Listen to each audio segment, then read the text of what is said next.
Hello, hello, hello. Welcome back to Mik'd Up. Today's Monday, May 26th. Happy Memorial Day to everybody out there. Hopefully everybody had a fun, safe weekend. I got some nice tan. We went fishing. Didn't really catch many fish, but we went out there. I'm going to catch you one day. We were out there. We were having a good time. But we got a big show for you today. Obviously, LSU comes in as the number 6 national seed. Selection show was today. I think everybody knew last night they had a regional. Didn't know where they were going to fall in seeding. Today you find out. 6th national seed. Feel like they have a pretty good regional. Obviously you can't ever take anything for granted, but without further ado, we're going to have a conversation with the man himself, Coach Jay Johnson. Don't want to keep him waiting. He has a big conference call, so I want to get him in, get him out.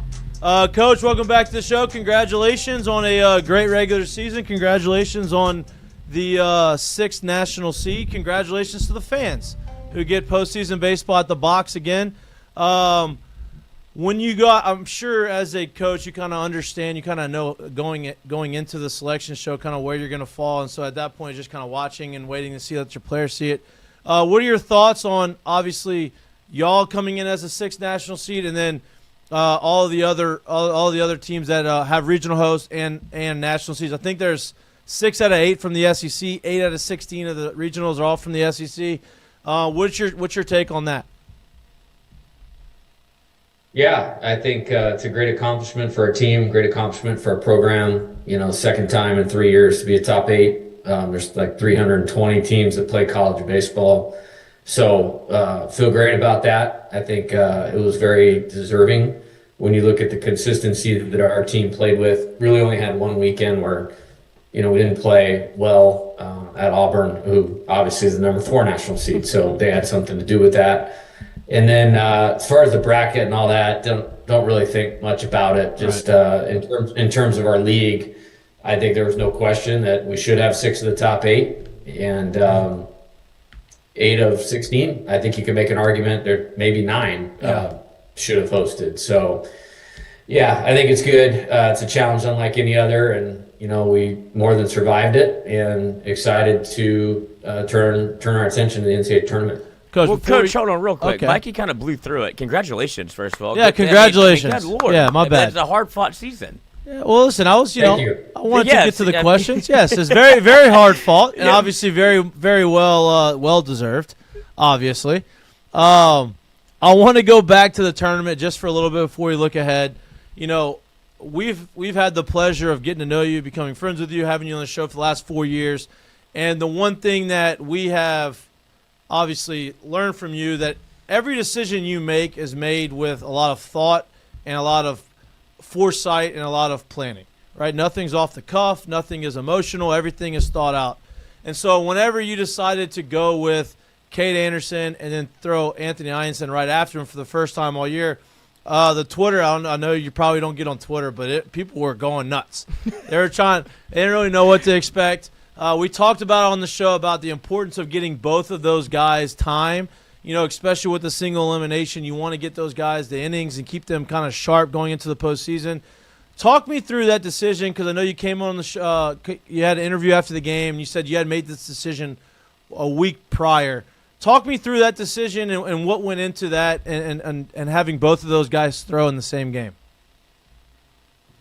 Yeah, there was a few different layers to that. I did make the decision the previous Saturday night when we were coming home from South Carolina, and I actually talked to Anthony about it that day, and he had just pitched that day on Saturday because we had changed the rotation for South Carolina because that was best for those 2 guys. And, with the weather situations that we've had, Friday to Thursday, we'd had a couple times where we'd bumped them up to 6 weeks. They both had thrown outstanding, particularly in the back half of league play. I just felt like we'd asked a lot of them. And, if we're going to, have the postseason that we want to, it obviously includes those guys being at their best. And so I made a decision that for their best interest, it was good to give them an opportunity to maybe cut down their load a little bit to help them going into this week, number 1. So that they could be sharper, so they could be better for the NCAA tournament. Number 2, you have to win the game at hand, the one in front of you, and we've used the 2 best pitchers in the country, and we only won 4-3. So that tells you how hard it is to win an SEC game. And I thought it was an important win, relative to the postseason. I felt like we had done more than enough to be a top 8 national seed, but at that point, it's really like, okay, you'll have 20 wins against SEC competition. We might be the first team in the history of the history to have 20 against the SEC and not be a top 8 national seed. So I felt like that was kind of part of it. And really the big reason is where we're headed, and really felt good about some improvements some guys have been making. And I wanted to force a few pitchers, into, or thrust them into an arena like the SEC tournament. We're playing a team in Ole Miss that is hotter than anybody right now and clearly capable of winning the national title. And force a few guys to go out there and get outs against them, and they did. And so I think that will be great for Jaden, for Chase, and for Jacob, and will make our team better going through here. And then kind of lastly was those 2 guys with the single elimination format, like they both needed to pitch. Yeah. And if let's say we didn't bring somebody else in and then we lose, I mean, now Anthony's throwing a bullpen at 9 a.m. on the mound at Hoover High, and that's not exactly, the preparation I want for everybody on the week. Bus.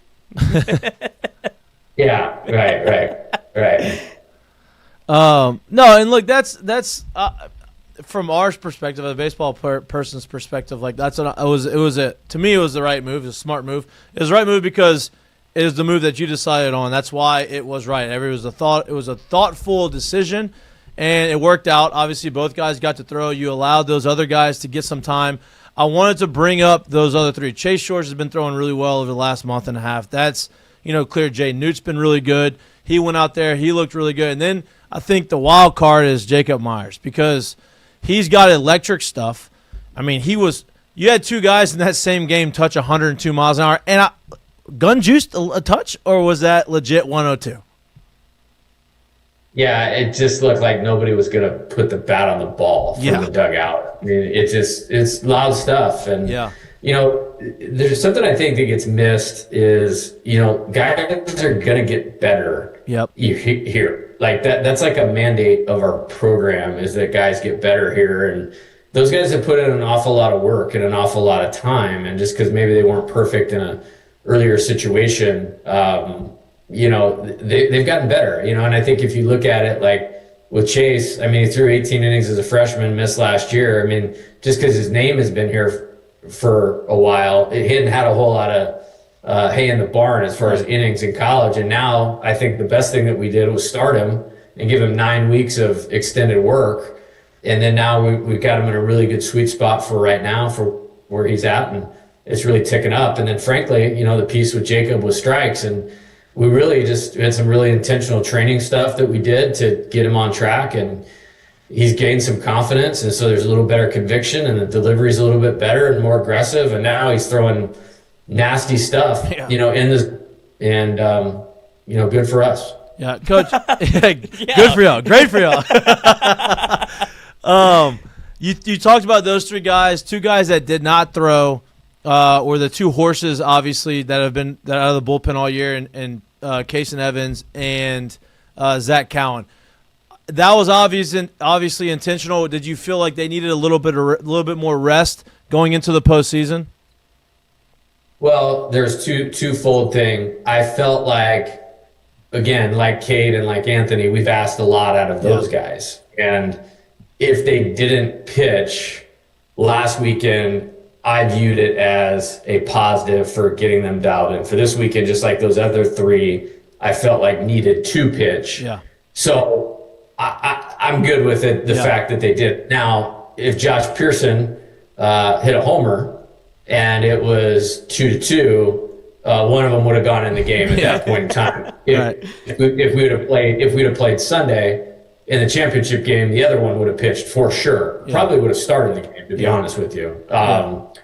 So, there was a little bit of strategy with what we had left for the tournament, with what we had to do with, Kade and Anthony, or what I decided to do with Kade and Anthony. And then the other part was like, we've asked a lot of these guys they throw strikes, so you're never worried about that. They had a good competitive bullpen on the main diamond today, and they look great and ready to go. And so I think it's just one of those things that probably worked out the way it was supposed to for the betterment of those guys. Coach, I just kind of want to give this guy some flowers. We've been giving him flowers all year. Eyanson's been lights out all year. You put him in a situation where that he hasn't had to do all year, right? Comes in, gives up. First guy ambushes him. First pitch of the game, hits a line drive. Stanfield will tell you he needs to catch that ball 9 out of 10 times, I'd imagine. Doesn't catch it. Guy gets to third base, triple. Finally got a call go your way, right? A little borderline call that usually over the course of the last couple of years, you feel like those little borderline calls go the opposite way. That's when you see Jay. Guys running in the grass, finally gets the call.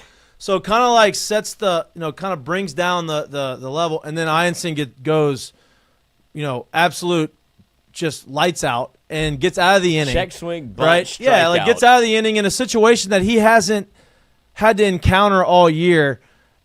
I guess just talk about how special he's been. Obviously, the talent is there, but the mindset, it just feels like when he's a killer on the mound, and that's just what it looks like. Dog. Yes, he's a dog, for sure.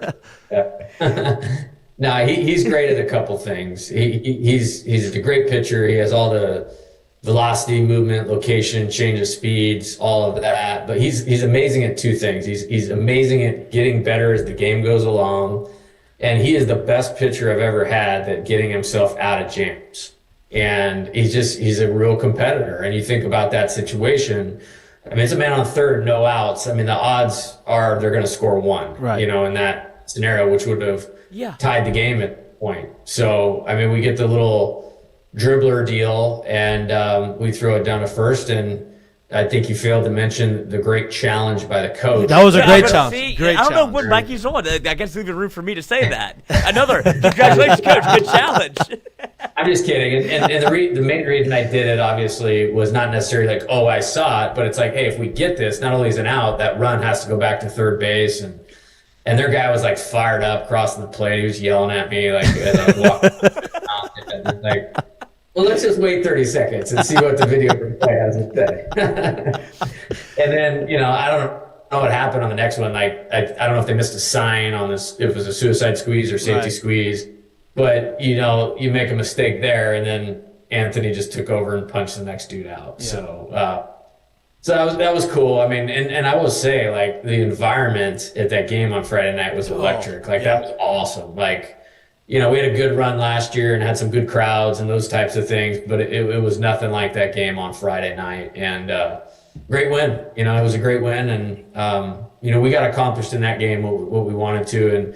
And to your point, Anthony he's just a great competitor and winner and great pitcher and doing a great job for us. And obviously it's been a key reason, one of the key reasons why we've had such a great season. Coach, moving towards the regional, obviously here in Baton Rouge, y'all are playing the day game. That's something that everybody talks about. Oh, it's Day Johnson. Jay Johnson loves the day game. Johnson. You're not the only coach ever to come through LSU and play the day game. I know Skip did that back in the day.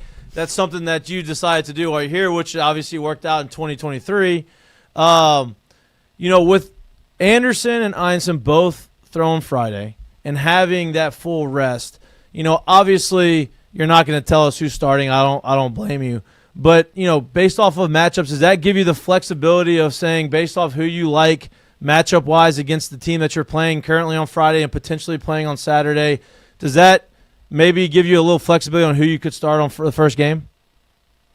Well, that was also, and I mentioned this in the media Thursday, I don't think I mentioned it, that was also part of the decision to have them both throw on Friday this week, was to give us the option, and we're in the very infant stages of figuring that out. I'm looking at our first opponent right now, about 3 games into that, and then we'll see. We'll move on to the other 2 and see how this thing matches up. What I do know is everybody that we're going to play from this point forward is good, and so you have to put your best foot forward for that game, but you want to design it in a way that gives you the best chance to win and get out of the weekend. I think you take each game as it comes, but there's also a strategy to it. And, last time we made a decision that you guys apparently let me know nobody agreed with in pitching. Skeens, You know, a but- pretty close game. Needed him. Yeah, but it worked out okay. You know, I got a 7-4. nice little trophy there in the corner of the office here that says that was okay to do that. But you know, every team's different, every year's different, opponent's different, and so we want to be deliberate. And I wanted to just have the flexibility to do what was best for us this weekend. Is honestly more important than last weekend. Yeah, Lloyd. Coach, obviously looking ahead to the regional, you don't want to look past anybody, but having a team that you've played before in your regional, does that help or hurt you in any way whenever you have a Dallas Baptist that you saw? Great scheduling by you, by the way. I'm going to give you – look, I'll do it if Mikey won't. But you've seen Dallas Baptist before. Does that help at any point if you think that you'll be able to face them? Maybe, you know, you guys have heard me say this. I think young players change day to day, let alone, you know, 2 months from now. I mean, that game seems like it was a million years ago. Mm-hmm. Like, it's weird dynamic where the season just like flew by, and it flew by because we got great players. You know, they're great people in the program. I really enjoyed coaching this team. So time usually goes fast, but in terms of where we were as a team, what's happened since then, that seems like a million years ago. I mean, they're one of the best programs in the country. Like that's what they are. And you're just not going to get a deal where, oh, wow, we got this great draw of like somebody that doesn't deserve, you know, to be here. And everybody's earned their way here, and they're no different. And they have a lot of talent. They have a lot of arm strength on the mound. They have big bats that can hurt you with power. And we have to execute pitches. We have to continue to play great defense and execute offensively. So it is what it is. I don't know that game will carry a lot of weight in terms of we know something that will help us in this. I don't see it that way. It's too long ago. And this is going to be a layup for you, but I'll give it to you. How important was it to be able to lock up a top 8 seed, be the 6th seed, and be able to host a regional at Alec Box? It's a big deal, you know, and I'm very proud of that. Yeah. You know, doing 2 of the last 3 years, and we actually did it the last year at Arizona. So, like, to be a top 8 3 times in the last 5 years is awesome, you know. So hopefully we'll turn that into a third trip to Omaha over a 5-year period. And it means so much to everybody here to be able to play at home. Like, it's really cool when you get in there. Like, I'll remember that opening game against Tulane, in 23, like for the rest of my life, you know, throughout that whole run of going like, wow, it's 1 billion degrees out here. And these people are loving every second of it. Like, I hope they drink at least 1 water for every beer so nobody passes out dehydrated, you know, or anything. There's like a lot of that. water in the beer, Coach. They'll be fine. They're hydrated. Yeah, so I think it's awesome, and our park, as you guys know, is special when it comes to postseason play, and man, we almost got back here last year for the Super Regional, and I mean that was one of the more disappointing things of losing that game with the lead in the 9th was not having that opportunity to play the Super Regional here. But proud of our team. It's a great accomplishment. Happy for the fans. Happy for everybody. I mean, next weekend, being in that stadium, it's the only place I ever really want to be. Yeah. Coach, that's the only place we want you to be because we get to watch it. We're going to be there next Lifetime weekend. contract. Congratulations again on a great regular season. Obviously, now you're in the postseason, and congratulations on the 6th national seed. We're looking forward to this coming weekend, and hopefully the weekend after that and the weekends after that. So, congratulations. We appreciate you again, always coming on here and taking time. Enjoy the conference call. I'm sure there's going to be a lot of important stuff discussed in a little bit. But we appreciate you, and we'll see you this weekend and talk to you next week after you win. Have you checked the weather? Yeah, to keep me updated on the weather. All right, Coach. See ya. All right, see you guys later. He's the best. He's a G. I He mean, is. listen to me.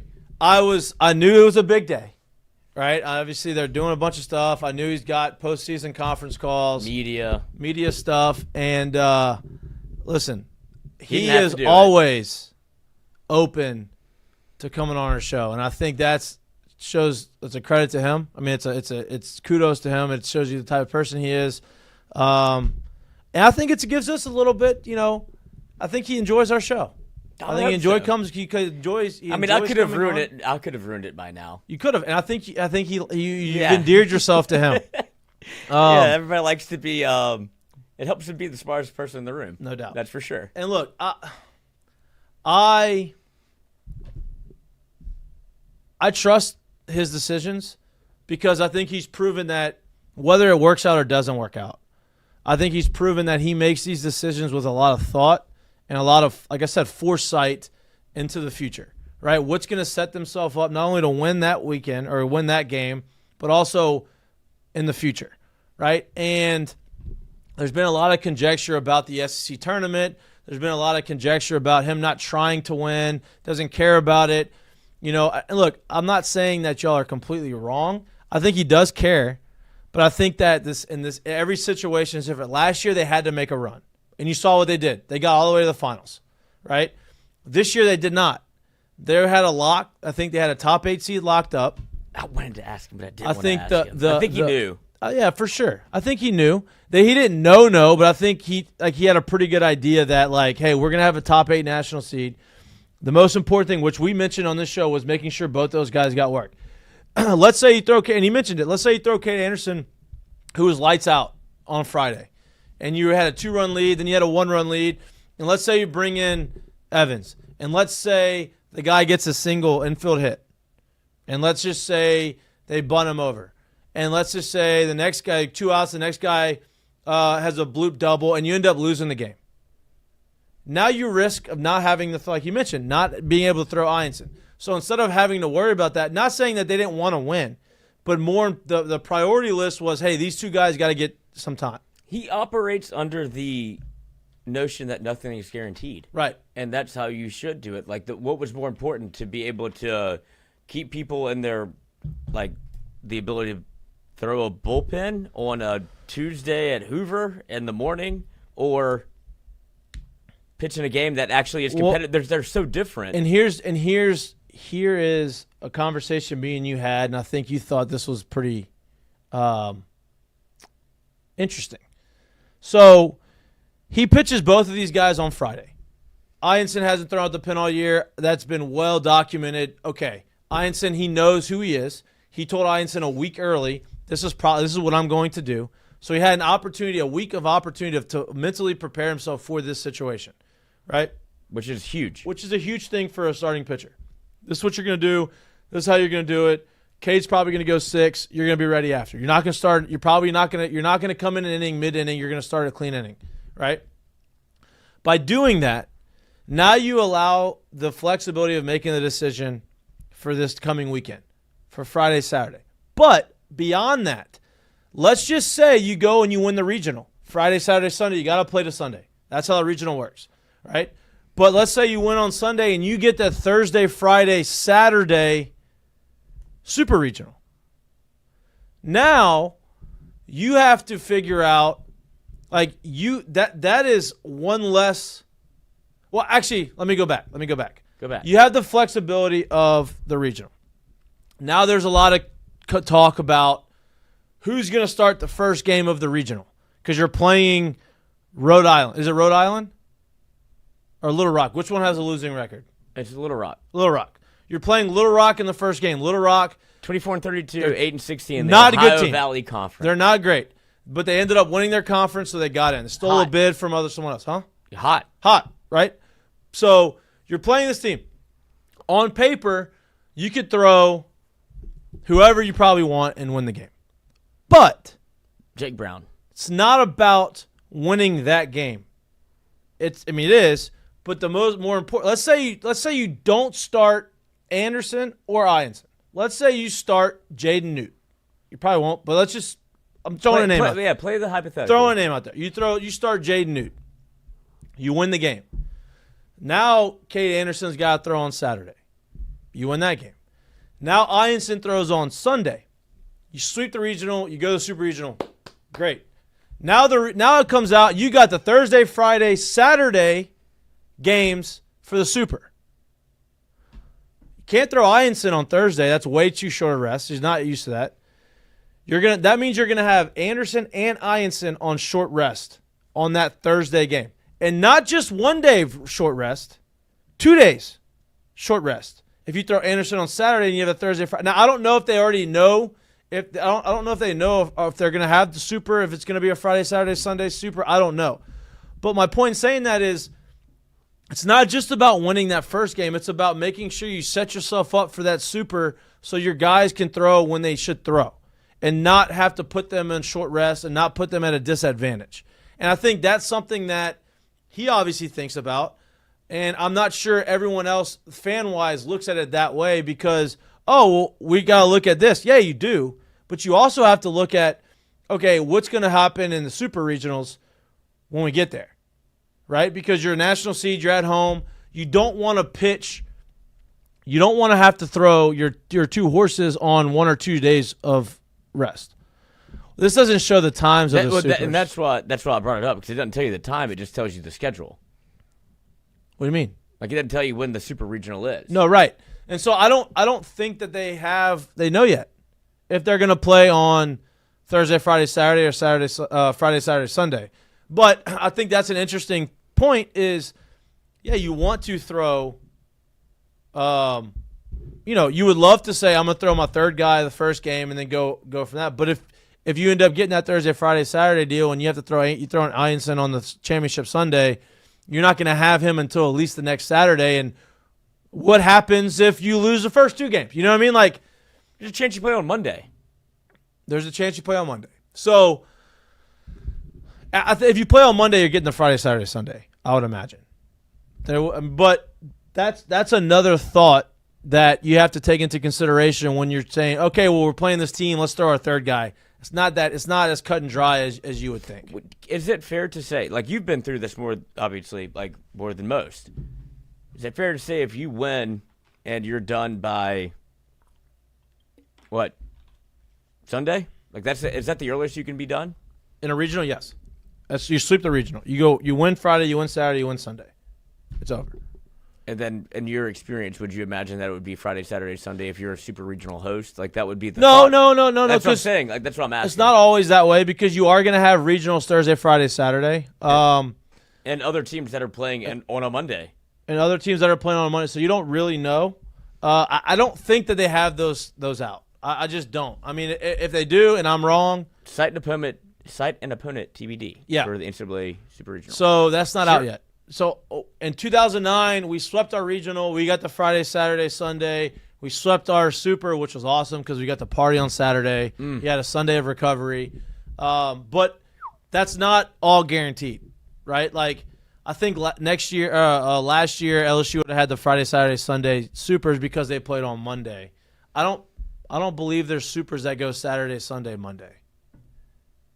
I'm not a schedule guy. Yeah, me either. I don't believe that. But that's something else that you have to take if y'all know, let us into know. consideration. Yeah. I'll just go out there and play. Tell me when to play, I'll play. Tell me when to show up. Tell me when to tailgate. But Jay can't do that. Jay's got to prepare for that, right? And the weather. And look, people were really upset about the offense. I'm not. I'm not being super Mikey? I'm not being out to Mikey. I'm just telling you, as a competitor, look, they wanted to go in there and they weren't trying to get out. They were trying to win. They were trying to get whatever. But subconsciously, when you see your 2 horses throw and you know that, okay, maybe this isn't as pivotal for us to win as last year may have been. You're not trying to get out. You're trying to get hit. You're trying to win. All that is true. But subconsciously, maybe you have a let up. Not that you're trying to let up. It's just subconsciously you kind of let your guard down a little bit because, all right, let's get out of this thing healthy. Let's get back to Baton Rouge and play the regional at home. And I think that's what you saw. And look, Ole Miss is playing really good baseball. Ole Miss only give up 2 runs to Vanderbilt, who's as hot as they can be. It's just 10-run rule Tennessee right before that. So, Ole Miss played. You ran into a Ole Miss team that was hot, that needed to win as many games as they could win so they could get a regional host. A&M, their pitching staff has been really good all year. You scored 4 runs on them. You wish you would have scored more. You didn't. But you got through that game. So I'm not as concerned with the offense. I think that, when you get back in Alex Box, things are going to work out the way you think they should work out. Also, this is not LSU, but I do want to give kudos to Jace Lavalette. That guy, you talk about. Oh, God. Really? Dude, what do you mean? It's not his fault. They talked about it so much. I know, but, listen to me. I broke my hand. Me too. Right? I broke my left hand. He And broke. I played- guess we that was both his played top. with That it. was his top hand It that he was broke. his knuckle. He had a pin put in his freaking hand, dude. Like, I'm not. Look, kudos It was to cool. Kudos to him That for it being bothered up to me. go. He knew it was his last game. He said, "I'm like that's one. I respect the hell out of that." And not only did he play, he got 2 RBIs. Like he actually contributed. Like he was the reason why they were in the game. And so, he's had a great career. He's gonna have a great major league career. I just want to give him some flowers because that's very. Listen, they said you can't hurt it anymore. It's about pain tolerance. That's painful. That is very painful to go out and do that and swing the bat. Luckily, it was his top hand, so he had the ability to kind of finish his swing. But that's hard to do. So, I wish they wouldn't have made so much of a deal of but it. dude, it was a big deal. I know why they but you did know what? it, 'cause, Then it would have yeah. been easier as somebody that's watching on LSU's side. Like, there's no bones about it. I want LSU to win, and it's brought up like we did. We're doing the watch party. And said every time they mention it, you have to drink. That made it tough because get you're it, but drinking it a was- lot, which I But love listen, to do. It's a storyline. It was a major storyline. So you're going to talk about the major storylines like that. Like it's just First at bat was brutal. no doubt he was kind of getting a feel for it. Then he had the base hit. Then he had the laser sac fly. That ball was hit hard, like 104 off the bat. So I agree. it was. It was an all-time certainly. I mean, he'll get whatever he wants in College Station for the rest of his life. Him and Manziel are up there. And look, I mean that's a hard thing to do. Sucks that they're not going to be able to play baseball again, but they did that to themselves. I'm not an A&M fan, but I am a fan of good players and cool shit, and that was cool in my mind. And then you have to, obviously, LSU gets off to that game on a rip-roaring start from the offensive side. The stats are out there of LSU's offense. Last 15 innings, didn't score a run. I get all that. I get it all. Do you think that Alec Bach's weight bears that much weight? Yes. do I too. think it does, and I think the offense is better than that. I think that Well, it goes to your greater point of the Ole Miss game. After you see your coach go, we're going Anderson, Eyanson. How hard is it? It's pretty damning to say, we're trying to win this whole thing. And if you're a player to go look at it okay, we just threw our 2 studs. I understand why we did it, but we're clearly not here to win the whole thing. We're here to play. And if we get off to a great start, we're great. here to set ourselves up to win a national for a championship. super regional national championship. And look, yes, they didn't. The offense didn't swing it well, but they didn't get blown out. No, you pitched the shit out of it. They pitched the shit And out of it. that's the other bigger point. That is, to me, is the one that we should be talking more about. Is, hey, who's going to step up? Who's going to step up? Who's going to step up? Well, you got 3 guys that stepped up on Saturday and pitched really well. And now you have your 2 horses. You have Anderson and Eyanson. You have Cowan and Evans. You got Shores. You got Jacob Myers, who's extremely confident, and you got Jaden Noot. That's 7 guys that you have a lot of confidence in, and that's not including Cooper Williams, who's going to be your lefty guy out, the first lefty out the pen. That's 8 guys. And there's one more. Who's a nine? I don't think he's throwing. If you need him, though, when called upon. I don't think he's throwing. That would be a great. You saw it from Ole Miss.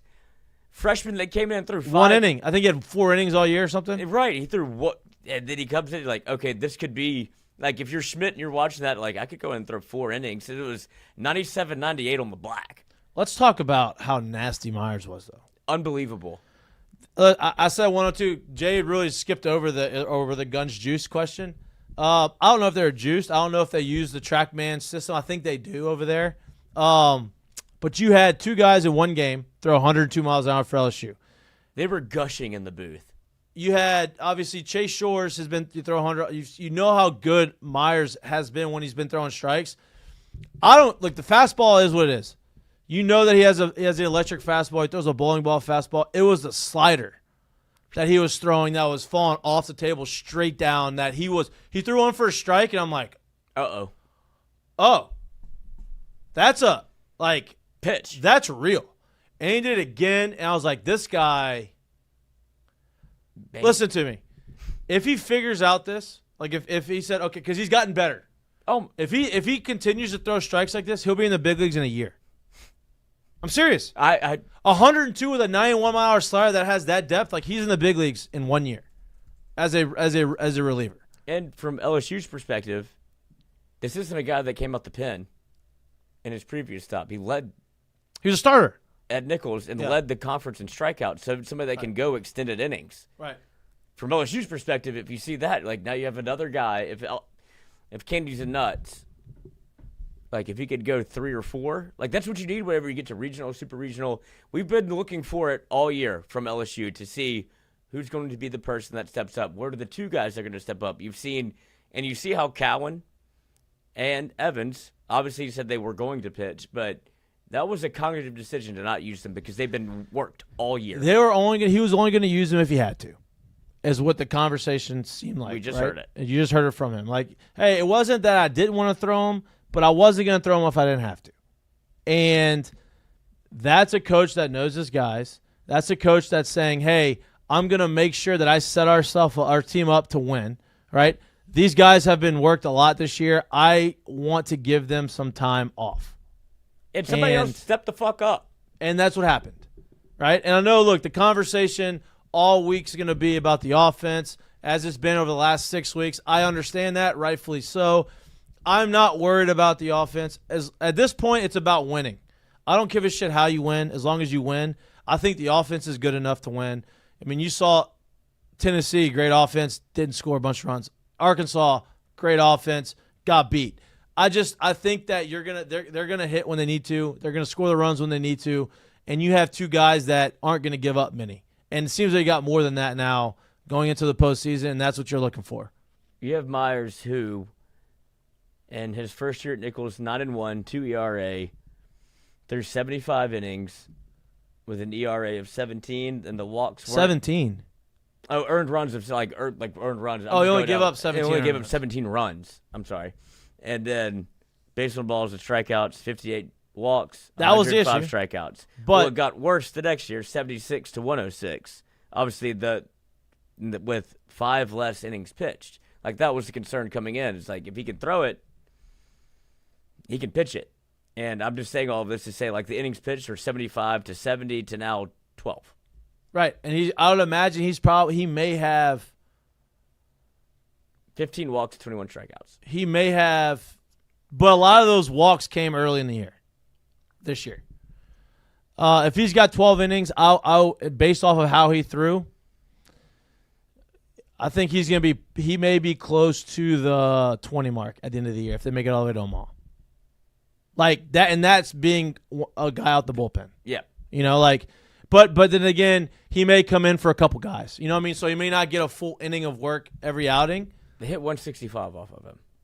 What? They're hitting 165. Third strikes ain't hitting him. No.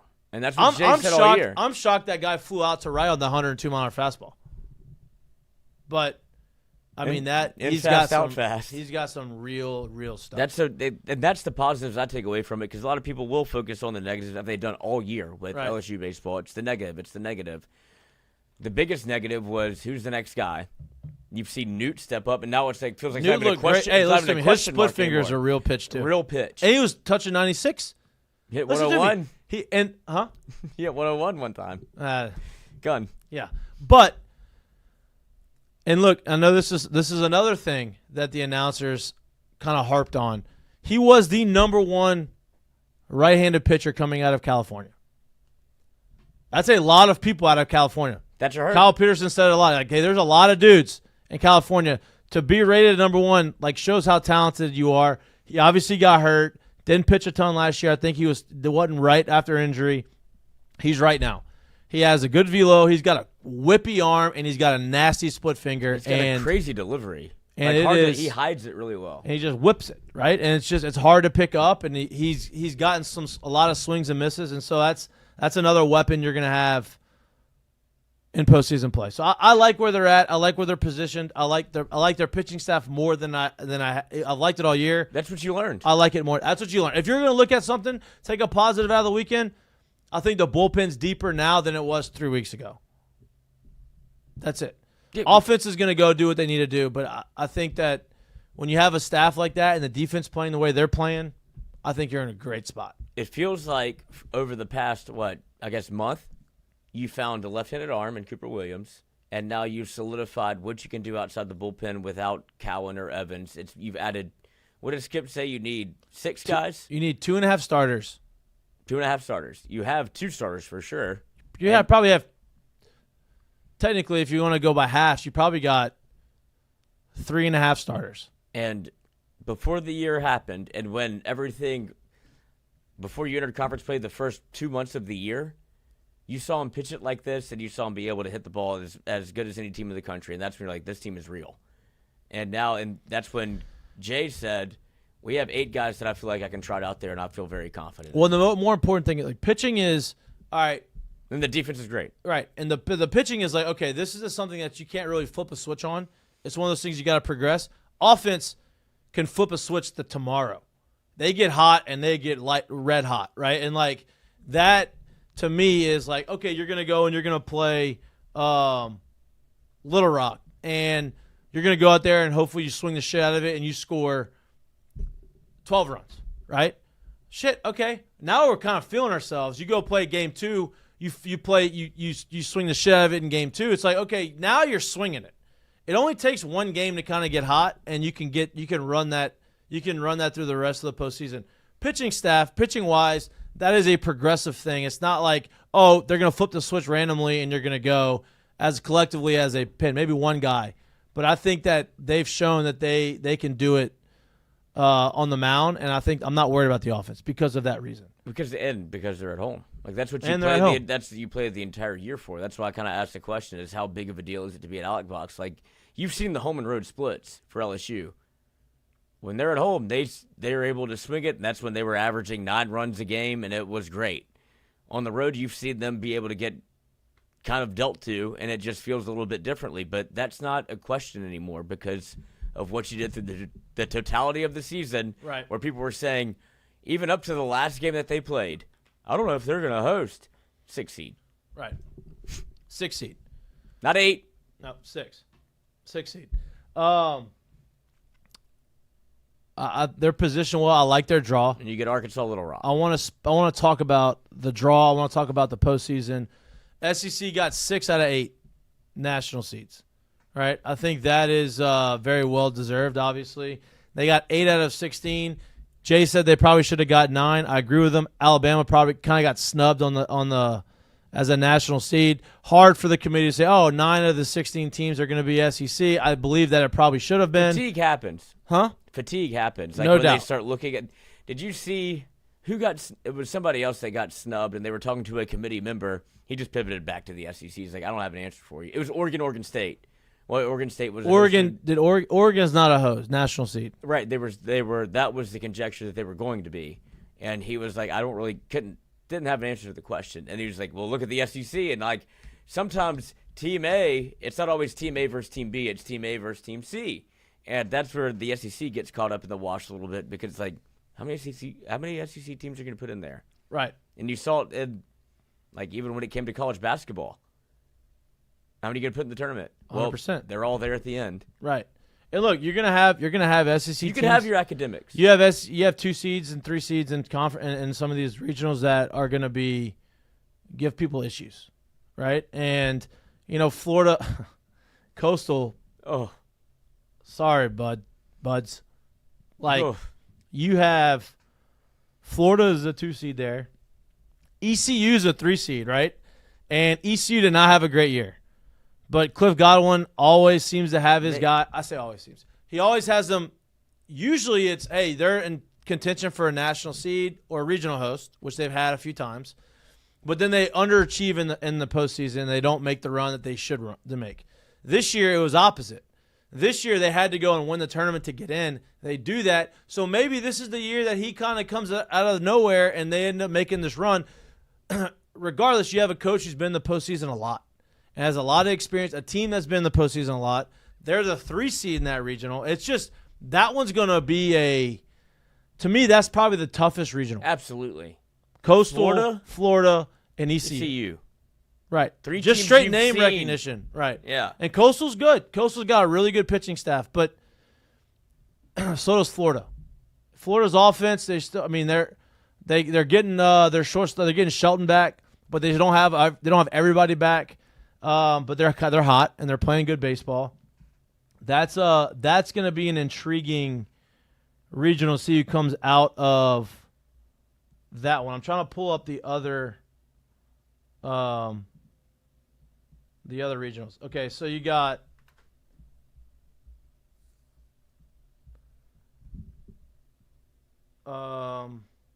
wait a minute. This isn't right.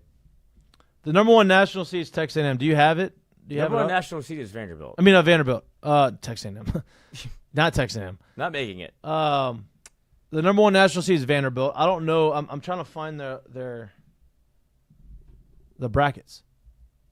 So I have this big bracket. I'm gonna pull it up on my computer so I can see it. So you have Vanderbilt's playing Wright State, Eastern Tennessee State University, and Louisville. Right? Vanderbilt's playing really good baseball. Obviously, Louisville is a solid team. Eastern Tennessee State University, I believe that's ETSU. I think they're pretty good, actually. Based off of what I've been hearing about them, is I think that's a team that, could prove to be difficult for Vanderbilt.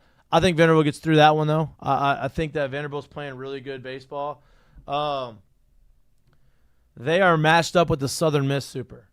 So Southern Miss, Columbia, in Alabama. So Southern Miss kind of got the short end of the stick there, so they have to play Alabama in their regional. I think Alabama gets through that. I think that's a 2-seed. I don't want to be an SEC homer, but I don't see Southern Miss getting through all of that. Columbia apparently is a pretty good team. Miami obviously had some moments this year. I believe Alabama gets to it. Southern Miss had to be pretty pissed off when they said, "Damn, Alabama's in our regional as the number 2 seed." They're probably the 17th team. You know what I mean? They didn't get a regional host, but they're right outside of it. They got to go. I got Alabama getting out of that one. Florida State, Bethune-Cookman, Mississippi State, and Northeastern. Northeastern has the most wins in the country, 48-9. Right? So they're the 2 seed. I don't know much about them. I'd be lying if I told you. But Mississippi State obviously has been playing pretty good baseball. I still like Florida State getting out of that. Below them, matched up with the Oregon State Regional, Oregon State, St. Mary's, USC, TCU. TCU is not very happy they didn't get a regional host. They thought they should have been a regional host. They are playing really good baseball. USC was in the top 25 for a long time this year. They're pretty talented. I think I like TCU coming out of that one, beating Oregon State. What's the next one after that? I like what you're doing, zooming in. It's making it easy for me. Hey, yeah. Because it's hard for me to zoom in on this, even on this. So I got TCU coming out of that one. North Carolina, Holy Cross, Nebraska, Oklahoma. Also a pretty challenging regional. Oklahoma, obviously, Kyson Witherspoon can beat anybody. Nebraska just won the Big Ten tournament. I think I like North Carolina. It's going to be a battle. They may have to go to the Game 4. I'm going to take UNC winning that one. Oregon, Utah Valley, Cal Poly, Arizona. I don't know much about any of those teams. I'm going to just say, Arizona gets out of that. Beats Oregon. I did want to ask him if he thought that there was sometimes they do storylines of what he would have thought to have played against his I can't say alma mater, but his old school in Arizona. That would have been an interesting, because that was, the projections for this thing have been wild. What did I tell you? Nobody knows anything. I think college trying to predict the regionals and who's hosting and who's in that regional who's in that regional, they're never right. It's one of those things that it's just one of those things that they're never right on. But I would say this is the bracket that you look at, bottom left here, where we are, Coastal, Eastern Carolina, Florida, then hosting is Auburn at North Carolina State. You're going to have I don't know. Auburn got a great draw in terms of being able to host as a 5 seed, but I'd rather be LSU as a 6. Right. I mean, I think out of all these, and we're not done going through them, out of all these, I like LSU's regional the most. I mean, I really do. Wait, hold on 1 second. I ordered food for my wife, and DoorDash is like trying to get in touch with me. So I'm trying to tell them what to do. Like I say, can't talk on the phone. That'd be wild if I just talked to DoorDash on the phone. No, I can't do it. All right. So, out of all the regional hosts, I think that LSU's got the easiest draw, right? I think North Carolina gets out of theirs. The one that I don't know right now, this is the one I want to talk about, is the Coastal, Fairfield, East Carolina, Florida State. University of Florida. Do you think Florida gets out of that, or do you think Coastal gets out of it? I mean, it's hard pressed for me to say anything about Coastal because of what they've done, but I do think that Florida's hot at the right time. They always seem to find their way into Omaha. You've seen it with O'Sullivan year after year after year. We've gone to Omaha half of the time he's been the coach at Florida. This would make it over half of the time if he's able to do it again this year. But whoever gets out of this, I would look forward to playing because it's a gauntlet, and you'll be trying to kind of fight for your life in a super. We just have to win. I know you have to win 2 out of 3, but you're going to go through this draw and be exhausted. No doubt. Coastal or East Carolina or Florida, like whoever does this, something's going to happen. Like this talking about maybe Monday. Yeah. I'd say maybe Monday series. Well, then you're matched up with Auburn. Right, who's probably going to breeze through. Listen, NC State's probably their biggest challenge. I don't mind Auburn. This other bracket's miserable. Miserable. Like if LSU was the host that's a bracket that if you get out of, there's a lot of momentum going this way. Oh, absolutely. Right? Whoever gets out of that, I believe whoever gets out of that has a good chance of making it to Omaha. Because of, you're getting through it. It's a tough one. You're kind of battle tested. What did you believe? Exactly. And so on the other side, you got Texas, Houston Christian, Kansas State, UTSA. I'm going to ride with Texas on that one. I don't mind that. That's a pretty good thing draw. Kansas State was playing really good earlier in the season. UCLA, Fresno, Arizona State, UC Irvine. A lot of blue blood names there, right? UCLA obviously has had their moments. Fresno State in 2008, obviously, I don't want to call them a blue blood. Arizona State is, and UC Irvine is. You haven't heard UC Irvine's name in a while, but they were a perennial Omaha team for a while. That's obviously the West Coast regional.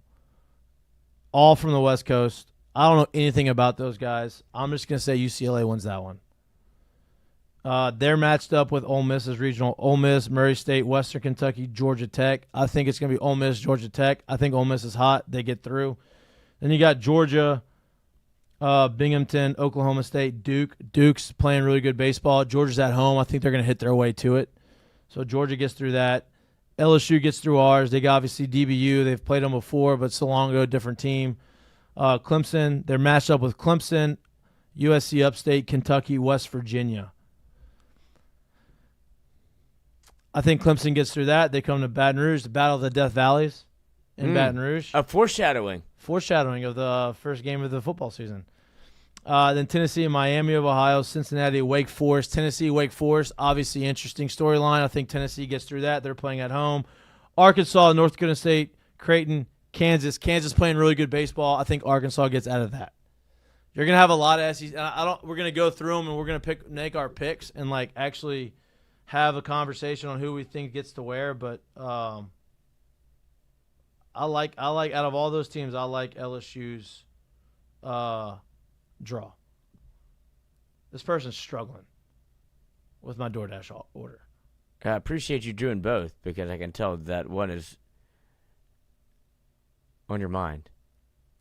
I just don't know what the issue is.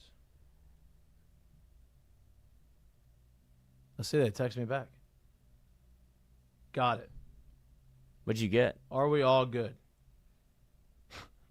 mean, Is that he asked you that? I said I can't talk on the phone. I can text. She said, got it. I said, are we all good? I mean, like, you're supposed to deliver this 20 minutes ago, and you're lost. What did we get? Brewbachers. Allie wanted a sandwich. Again with this. Allie wanted a sandwich from Brewbachers. She get gets on- what she wants right now. Well, yeah, that's true. And you get on your kicks of you probably pitch. Brewbachers This was her. I Okay. said, hey, I gave her 3 options, and she decided on Brewbachers because she wanted the chicken avocado club grilled. Delicious. There is a world in which Fonz, who says the same thing, SEC tournament all over again. She said she had an emergency. Oh. I don't know what that means. That- You know what the crazy thing about DoorDash is? Not crazy, but like, as you would have probably imagined, a lot of these DoorDash drivers like to dabble in the Fine arts. left-handed cigarettes, if you will, Yes. and not just like not the like gummies or like the vape. You know, it's the actual real flour. There's been multiple times where we get these things and the bag reeks of weed. They're taking like the old school, hit it out of you get a lug nut, a 1-gallon bottle, and you put it in, you're taking, not dabs. What is it? What's the old, God, I can't even believe I can't remember it. Whatever you submerge it, suck the whole thing in. A bong? No, it's the bong you make at home. A water bong? Out of an apple? You can do that. No, I but don't know it's what you're talking about. I never did that when I was young. somebody's gonna know in the chat. I forgot what it's called, but that was the quickest way to get high in college ever. But that's what they do. Not in the car. Oh, definitely. That's too much work in the car. All you have to do is light it and pull it up. And it But fills the you whole need thing both full. hands to do it. The other one, you just need one. You just need 2 fingers. I'm Technically. telling you, that's the quickest way to Okay. get high. Then you get scared. What? Okay. Maybe that's what happened. Maybe that was the emergency. Yeah. Maybe I've she got lost scared. in the neighborhood. She got scared and she needed, I don't know, something to get her back right. But A Jeep. There it is. Thank you, Anthony. there you go. So you A knew GB. somebody was going to get you. Yeah. I know I kind of blew through that, but how many SEC teams do you think make it to a super? There's actually, let's count how many teams are in the postseason. You got 1. 8 out of 16. No, hosts. But how many are in the tournament? You got Vanderbilt, that's 1. Oh, Alabama, that's 2. You have Mississippi State, that's 3. You have Oklahoma, that's 4. 13 SEC teams. Thank you. So out of the 13 of the 64, how many get to a super? I think Vandy gets there. I think Alabama gets there. You'd have to assume Vanderbilt. I say Vandy, Alabama. I don't think Mississippi State does. Well, Vandy has to play Alabama. Yeah, they're matched up with Alabama, but that's the supers. I'm not talking about Omaha. I'm talking about supers. Vandy, Alabama, that's 2. I don't think Oklahoma gets there. I think Florida gets there. That's 3. I think Auburn gets there. That's 4. Florida and Auburn are matched up against each other. I think Texas gets there. That's 5. I think Ole Miss gets there. That's 6. LSU, that's 7. Tennessee, 8. Arkansas, 9. I think 9 teams get to the supers. 9 teams get to the supers. Tennessee and Arkansas are matched up with each other. LSU's not matched up against an SEC team unless Kentucky wins. Texas is matched up with Ole Miss's regional. Yeah, I think 9 SEC teams get to the supers. That'd be pretty good. That would be crazy. So that would mean at least 4. I mean, last year you had 4 and 4. 4 SEC, 4 ACC. You're starting to see where people. I don't think you're going to see that again this year, though. I think you could see 4 SEC, but I don't think you're going to see 4 ACC. Somebody from the West Coast, I think, is going to get it there somehow. I mean, you saw Clemson, 2 years ago, make a run. That was the series during 2023 that we were all watching while LSU was waiting to play. That's right. They looked good. Obviously, you had North Carolina last year. Well, North Carolina had a bunch of guys. I mean, they're good. They had a bunch of guys coming back. That third baseman who beat us, he was a freshman last year. He's back. Yeah. I mean, I'm not scared of Kansas. I don't even know what they do. No, they're playing good baseball, but they're not. I'm just looking around like Arizona State, like teams that I consider to be blue bloods in terms of that you see in Omaha. Like Yeah. Arizona State was there for a while. Arizona was there under Jay Johnson. Like Georgia Tech, they think is. We talked to the guy on Friday, where Georgia Tech feels like they think they're very good. I just don't know outside of the SEC, like Oregon State. Well, they're at national. Look, I'm talking about teams I'm going to see at Omaha. right, and look, here's the deal. Like, and this has been talked about a lot too. Is there's not a super team this year. There's not a team you can look at and say, damn, that team is better than everybody else. Last year, Tennessee was that team. 2023, LSU was that team. 2022, Tennessee was that team. They didn't win, but they were that team going in. You don't really have that conversation right now, which makes for a very interesting postseason. It's going to be fun. Like, games are starting at, like, I think 11 a.m. on Friday, which is going to be awesome. Awesome. So Georgia is a super host. Like, are they a top 8 seed? Mm-hmm. They should potentially be able to. That's what I'm saying. They're going to hit their way there. Yeah, this is what Jay Mitch said. He's like, if they don't host a regional, super regional, they're not going to. I think they're going to. I think they have it. I think they're. If they do, they're going to be in Omaha. Yeah, right. Who they matched up with? Binghamton, Oklahoma State, and Duke. No. The other regional. Oh, Ole Miss, Murray State, Western Kentucky. So that's the thing. If Ole Miss wins, Ole Miss goes there. Like, that's familiar foes. Like, both will hit bombs. Yeah, Ole Miss has been throwing it really well. That'd be an interesting super matchup. Yeah. When did it start? We have Friday. Super regionals are June 6th through the 8th or June 7th through the 9th, just to answer the previous question. Wait, say that again? For the super regionals, because we talked about LSU's pitching schedule, it was June 6th through the 8th or June 7th through the 9th. So what is that date? Where's my calendars? No, I can't find my calendars. I got it. Friday. So Friday is what date? That is in a week and a half. Supers. I'm talking about supers. Me too. So we're on May 26th. I know, but what does that come out to? Like the 6th. It's a week from Friday. So it's 6th through the 8th or what? 7th through the 9th. Okay, so that's Friday, Saturday, Sunday, or Saturday. So there's no Thursday start. There's no Thursday start. There's the question. Okay, that's the answer. That makes sense. Okay, so never mind. Take back what I said earlier in the show. But I didn't know that. No, that's why I figured it out. That's why I looked at the schedule. That's it. That's So what you did. either Friday. You know what? That makes sense. Friday, Saturday, Sunday, because the reason I say Friday, Saturday, we didn't want to play on that Sunday.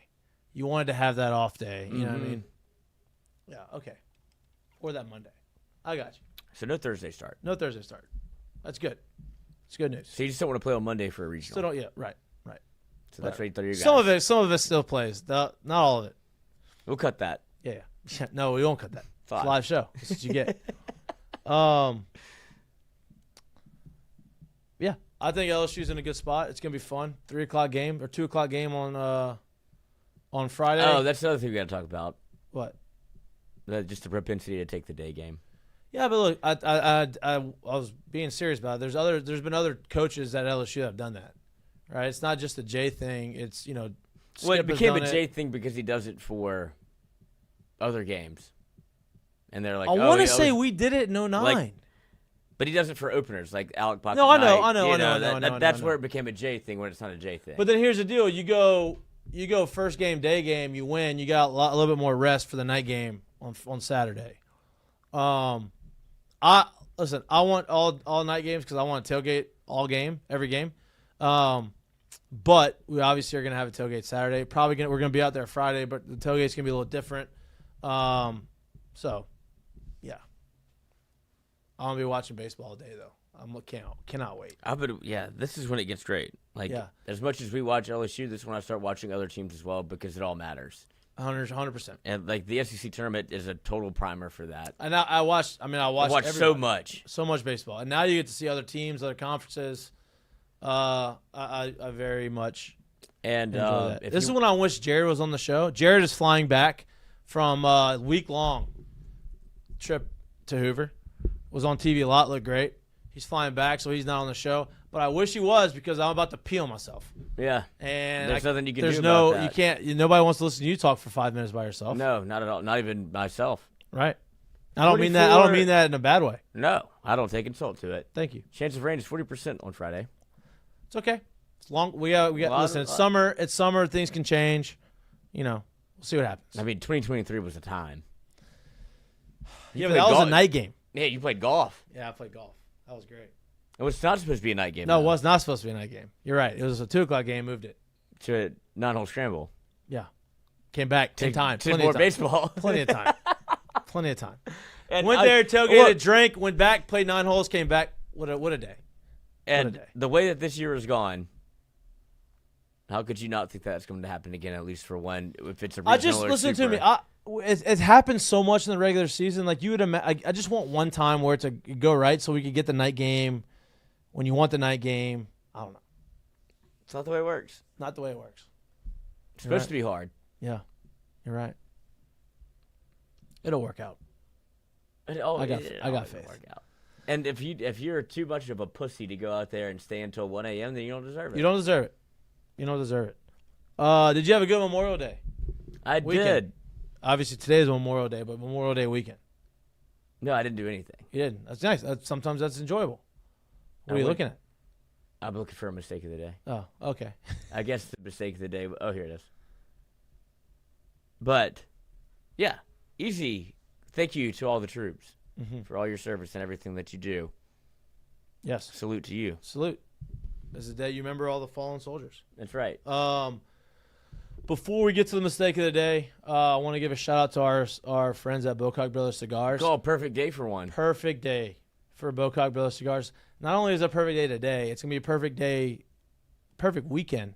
Every day is a perfect day. Every day is a good day, but this weekend, Bocock Brothers Cigars, get some. Used it as a celebratory gift after LSU wins the regional. Anytime you win, it's championship season. Anytime you win a championship, puff a cigar. Win the regional, that's your regional champs. Cigar. Super regional champs, cigar. Go to Omaha, cigar. So World War, cigar. World War II, cigar. Win. When you win, celebratory cigar. Bocock Brothers Cigars, you can go find everything that they have. Obviously, they have these beautiful boxes if you want. Really cool lighters. LSUcigars.com. Go on there, get your cigars before postseason play starts. We're going to have them at our tailgates so you can try them out. Steal them. Yeah, no, not steal. Just try them out. Hang out with the boys. Puff a few cigars. LSUcigars.com. Use Mik'd up 15 as a promo code when you check out. Get 15% off of your entire order. We appreciate it. They appreciate it. And it's a great website. Obviously, great cigars. Not only are they branded towards LSU with really cool boxes, but they're really high-quality cigars. They taste really good. They're very smooth.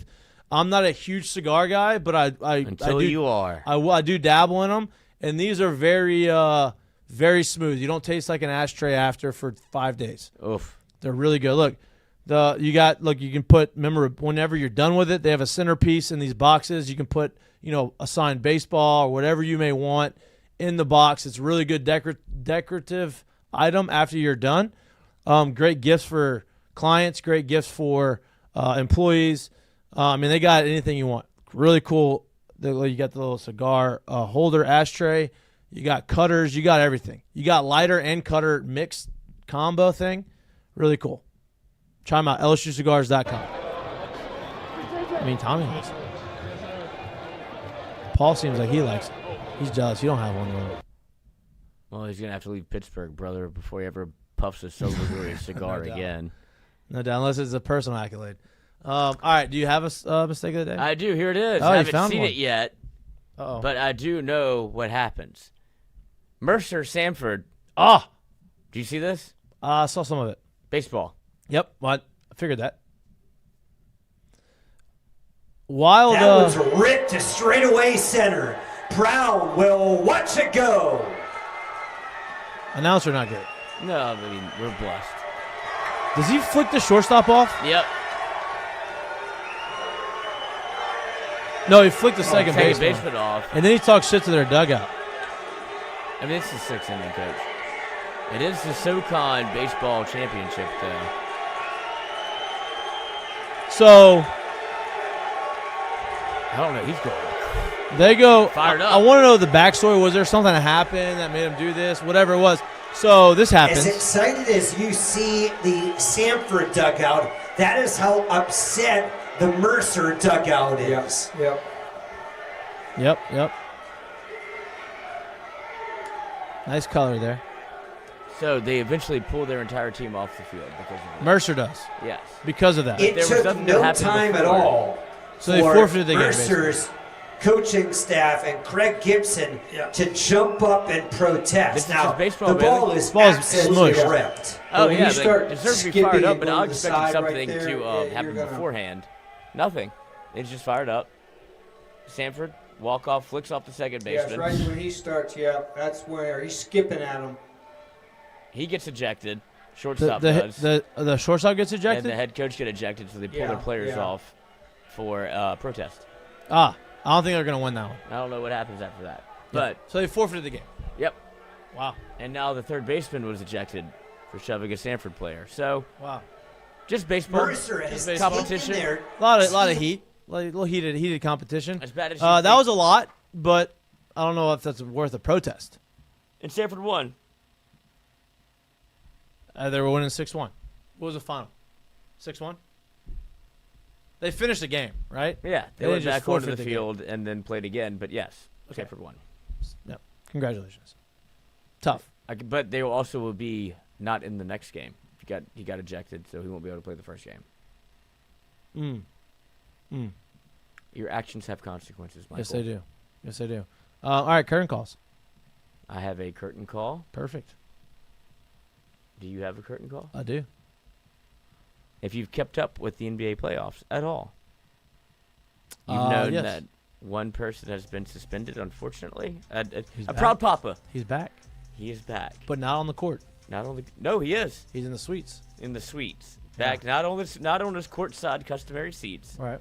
but back in the building where he was watching it at bars. He might actually. I would rather that. If people know who you are, you're the father of probably the best player in the series at this point. Like you're seeing the Halliburton star turn happen in front of your eyes. Yep. You're playing in probably one of the biggest teams you can play against in terms of the New York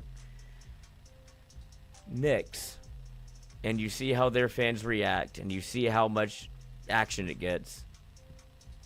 To be able to be at a bar and be in Indiana, it's probably free drinks, everything. But Sweet doubt. also free drinks. No doubt. But good to have him back in the stands to watch his son play because there couldn't be anything cooler, I would yeah, imagine. all is right.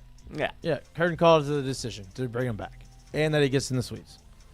It's gonna work out for him. My curtain call is to J. Mitch. Low hanging fruit. Joe Mitch. He did it again. J. Mitch. What? As you caught him last time. J. Mitch. Obviously he's been with SEC Network. It's his second year with SEC Network. Obviously in your second year you get more experience. You get better at what you're doing. He's always been good at it. He was there all week. Last year he was not there all week. This year he was there all week, constantly on TV. Obviously one of my best friends, one of Lloyd's really good friends, part of the squad. Really good watching him up there, looking sharp as ever, killing it. And I just want to give flowers to him because that was pretty cool. He's been doing a really good job and fired up for him. All right. And also, Yep. because I'm about to send the clip to so I can play it. His athleticism can't be understated. No, he was throwing right-handed. He hustled that kid. And then, not only that, but then like the wherewithal that he has with kids, like they don't know I'm ambidextrous. Like all-time performer, Yeah. all-time guy, and it's just been great to see him get that platform because that's he deserves it. No doubt. Because he is all-time entertainment. No doubt. I hope it continues to keep going. He has a million more opportunities. All right, that's all we got for you on this beautiful Memorial Day Monday.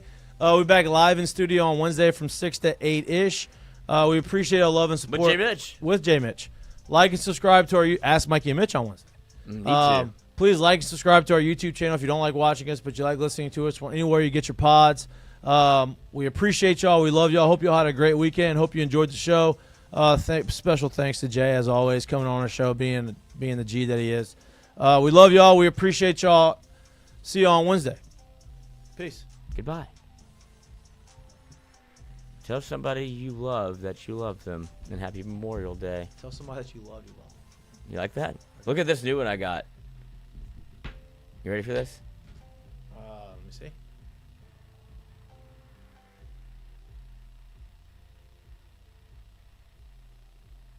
You like that? Oh, I do like that. Yeah. I do like that.